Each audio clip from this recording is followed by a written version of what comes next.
నమస్కారం తెలంగాణ ప్రజలకు. ఈరోజు కేసీఆర్ గారుకి విచారణ చేపడుతున్న సందర్భంలో ఆయన పుత్రరత్నమైన కేటీఆర్ గారు కాంగ్రెస్ ప్రభుత్వం మీద, గౌరవ ముఖ్యమంత్రి గారి మీద అవాకు చవాకులు పేల్చే ప్రయత్నం చేశారు. కేటీఆర్, నిన్ను ఒక మాజీ మంత్రిగా సంబోధించడం కంటే నిన్ను ఒక సన్నాసిగా సంబోధించడమే ఉత్తమమైన మాటని అంటున్నాం. నీ మాటని, నీ యాసని అదుపులో పెట్టుకుంటేనే తెలంగాణ సమాజం నిన్ను కనీసం ఒక ఎమ్మెల్యేగా అయినా యాక్సెప్ట్ చేసే ప్రయత్నం చేస్తుంది. ఒక మాట స్పష్టం చేసే ప్రయత్నం చేస్తున్నావు కేటీఆర్. ఈరోజు విచారణ పేరుతో ఏదో కాంగ్రెస్ పార్టీ రాజకీయం చేస్తుందని నువ్వు అంటున్నావు కదా. కాంగ్రెస్ పార్టీ కాదు రాజకీయం చేసింది.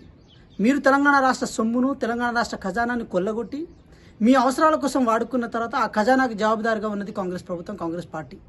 ఈరోజు నువ్వు ప్రధానంగా అర్థం చేసుకోవాల్సిన విషయం ఏంటంటే కేటీఆర్, క్యాగ్ రిపోర్ట్ కానీ, విజిలెన్స్ అండ్ ఎన్ఫోర్స్మెంట్ డైరెక్టర్ ఇచ్చిన రిపోర్ట్ కానీ, నేషనల్ డ్యామ్ సేఫ్టీ అథారిటీ ఇచ్చిన రిపోర్ట్ కానీ, ఈ అన్ని రిపోర్ట్లలో మీరు కట్టిన కాళేశ్వరం ఏదైతే ఉందో ఇది ఒక మాయ, ఇది ఒక మతలబ్ అని చెప్పి చాలా క్రిస్టల్ క్లియర్గా చెప్పింది.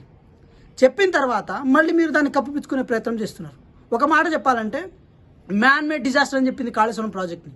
మ్యాన్ మేడ్ డిజాస్టర్ అంటే మానవ విపత్తు అని చెప్పింది. ఎక్కడైనా ఇంత పెద్ద ప్రాజెక్ట్ అని నువ్వు చెప్పుకున్న తర్వాత దాన్ని మ్యాన్ మేడ్ డిజాస్టర్ అని చెప్పి ఎవరైనా చెప్తారా? ఈరోజు నేషనల్ డ్యామ్ సేఫ్టీ అథారిటీ ఆ మాట చెప్పింది.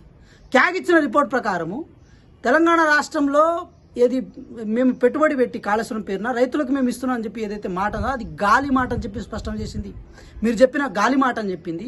విజిలెన్స్ అండ్ ఎన్ఫోర్స్మెంట్ డైరెక్టర్ ఏమని చెప్పిందంటే, ఈరోజు తెలంగాణ రాష్ట్ర వ్యాప్తంగా మీరు కట్టిన కాళేశ్వరం ఏదైతే ఉందో ఆ నార్త్ తెలంగాణలో పర్టికులర్గా ఆ కాళేశ్వరం పేరు మీద చాలామంది ఇంజనీర్స్ ఆర్థికంగా బలపడ్డారని చెప్పి వాళ్ళందరినీ ఏది నిర్దాక్షిణంగా జైల్లో పడేయాలని చెప్పి ఈరోజు విజిలెన్స్ అండ్ ఎన్ఫోర్స్మెంట్ డైరెక్టర్ ఇది రిపోర్ట్ ఇచ్చింది.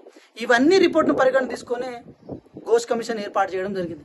ఎక్కడ తెలంగాణ రాష్ట్ర ప్రభుత్వం ఎక్కడ గౌరవ ముఖ్యమంత్రి గారు ఎక్కడ కక్ష సాధింపు చేస్తలేదు.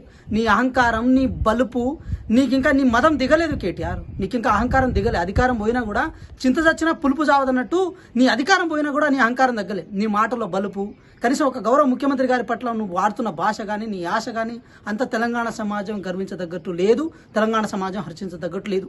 ఒక మాట స్పష్టం చెప్తున్నావు కేటీఆర్, ఈవెన్ ఫార్ములా రేస్లో అధికారాన్ని చేతులు అడ్డంగా పెట్టుకొని ఇదే విదేశాలకు నువ్వు పైసలు పంపించిన విషయం వాస్తవం.